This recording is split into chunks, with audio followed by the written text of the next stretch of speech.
ఈరోజు శనగపిండితో టిక్కీలు చేసి చూపిస్తాను. పిల్లలకి స్నాక్స్ ఐటమ్స్ చాలా బాగుంటుంది. ఎక్కువ ఆయిల్లో డీప్ ఫ్రై చేయకుండా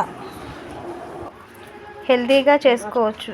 క్యారెట్ తురుము, ఉల్లిబొందులు, కొత్తిమీర, కరివేపాకు, పుదీనా, పచ్చిమిర్చి, జీలకర్ర, కొంచెం ఉప్పు.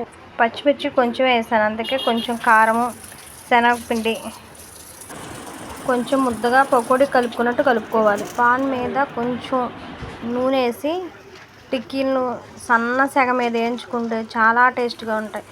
వర్షం వచ్చినప్పుడు ఈవినింగ్ స్నాక్స్ కింద చేసుకుంటే చాలా టేస్ట్గా ఉంటాయి. ఆయిల్ ఎక్కువ వేసుకోవటం ఇష్టం లేని వాళ్ళు ఇలా వేసుకుని చాలా తక్కువ నూనెతో చేసుకోవచ్చు. చాలా బాగుంటాయి.